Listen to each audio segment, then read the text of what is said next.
All right, my name is Steven. I'm from an organization called PokePress. Billy, how did you get into voice acting? So I got into voice acting from a musical theater standpoint, actually. So I started out, I booked Aladdin in the Aladdin Musical Spectacular around 2015, and I was super excited about that because I got to come to California, and I had wanted to do voiceover since I was in third grade, so I was really excited to get out here, and as soon as I did, I just started taking a lot of classes, and I started meeting people doing that, and I eventually met up with some casting directors that started to throw me some auditions, and yeah, that's how it pretty much started. All right, and you've had a number of roles. Obviously, we're most interested in the Pokemon ones. How did you end up working on that show? Lisa Ortiz is the director and brought me in on the Pokemon series, which I was so excited about because I remember, I think Pokemon was technically the first anime that I ever actually watched, and I used to be obsessed when Red and Blue came out. I remember I used to pretend to be sick so I could stay home and just play that game. My mom figured it out after a while, but yeah, I was a huge Pokemon fan. So yeah, when I got to join the show, it was just a huge thing that my childhood self just went crazy over. So. Okay, and one of your roles there is you're the voice of the Rotom Phone. What's your approach to that? So the Rotom Phone was a lot of fun. It was just, it's just pretty much me trying to be as computery as I possibly can, and it's definitely a hard job, because pronunciations, it's a lot, there's a lot of Pokemon to try and remember and get all this. So it's always trying to figure out, how to say it properly, and then just being as robotic as I possibly can.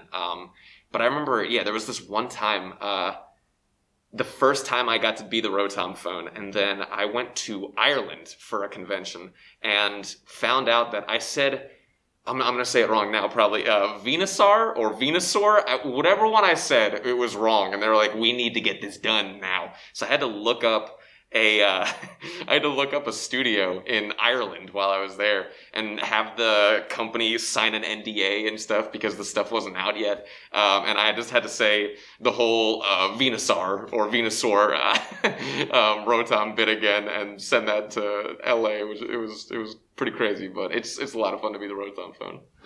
Yeah, and how much of that is your voice? Do they do any digital processing to make it sound more computerized, or?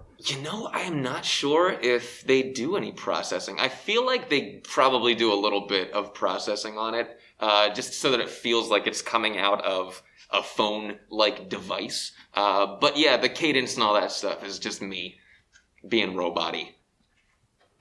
Okay, well, another character you've played is Ren. Why don't you tell us a little bit about that one? Ren is so fun. I love Ren so much. I love characters that are just goofy and silly, but he's also very smart, but just completely, just in his element of, I work in an office, I love Pokemon, and I also love that he gets terrified and just, picked on by Gengar a lot, because, Gengar is one of my faves and is one of my sister's faves, and she has a 2-year-old and a 3-month-old right now. And I bought them a big Gengar stuffed animal for Christmas, and I just love that my dude is always getting terrified by him. I think it's awesome. All right, well, let's move on to one of your other more recent roles. In last year's Secrets of the Jungle, you played Dr. Zed, which, spoiler alert for the folks at home, is the heavy of the movie. Not a good guy. No. He kind of has a little bit of a split personality where he, tries to, at least for the first 2/3 or so of the movie, put up a good facade, and then in the end he kind of goes off the rails. Mm-hmm. What was kind of your approach to that character? Dr. Zed was a blast. It's a hard job. He's one of those bad guys where he's the bad guy. He just kind of looks evil, and you just don't trust him right in the beginning. But it's tricky as an actor because you don't want to play into it too early. You want to kind of keep them guessing a little bit. So when he does kind of give you his whole spiel of what he's up to and what his true intentions are, it was a lot of fun to just kind of go off in that route because he gets manic towards the end of the movie and he just goes ballistic, and that stuff is a lot of fun to play. But it's always fun to be the villain. It really is a lot of fun to be the bad guy, and to just be completely different from yourself and to be really evil. And Dr. Zed definitely gave me an opportunity to do that. I thought he was a real fun twist, and I had a blast with it.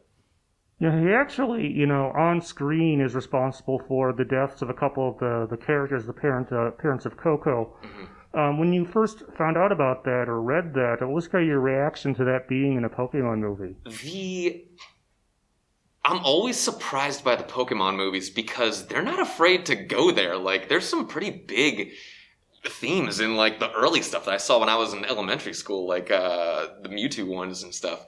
I was like, this is, like, about some heavy stuff. And I remember thinking that, too, with this one. I was like, these are some pretty heavy themes that's going on with, like, the whole death of the parents and stuff, and he just has absolutely no remorse for that, and he's just willing to do whatever it is to see his vision through. But yeah, I was really surprised to see where it went and how heavy it got. Yeah, they've definitely been taking some risks with the newer movies, and even with the games with Arceus coming out. Mm-hmm.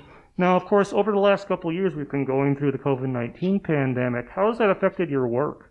So when COVID first happened, there was kind of this mad scramble in the voiceover industry where the place where you just have your setup to do your auditions and stuff like that had to be the place that you worked and were just in there for a while. I remember I moved into a 1-bedroom apartment right when COVID hit, and I was all excited about it because I was in my closet at my old place.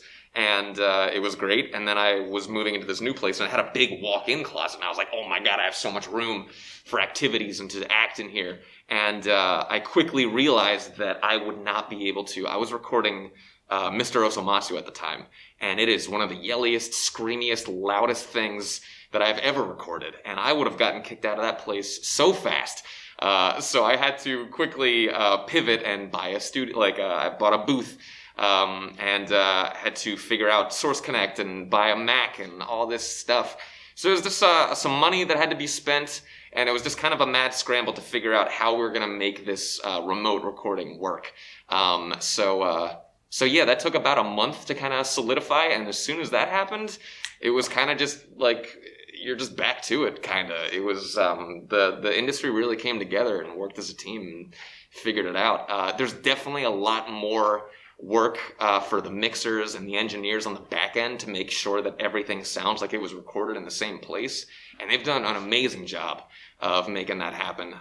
So it's a little weird to just be, I was just in my living room recording anime and video games and all that good stuff.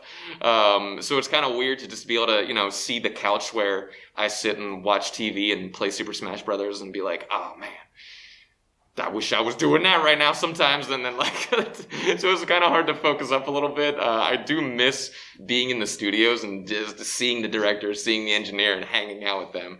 You definitely got a lot less people time when we were doing the quarantine thing, but we were all very, very lucky that our work was essentially unaffected. That was not the case for a lot of actors. So yeah, we were super, super lucky. And we're recording this on the Friday of Anime Milwaukee weekend. What are you looking forward to doing this weekend? Oh my gosh. Okay, so here's the deal. I am very excited. I've never been to Milwaukee before. But I packed this cardigan and t-shirts this whole weekend because I am dumb. So it was snowing last night. It was really cold. And if you've lived in California for even a short amount of time, your blood thins out real quick. So I will be staying indoors. But I'm super excited about all the panels that I got going on this weekend. Super excited to meet all the fans. So I'm really looking forward to having a good time here. All right. Well, thank you very much, Billy. We appreciate you took some time out of your day for this. Absolutely. Thank you so much for having me. Have a good one, everybody.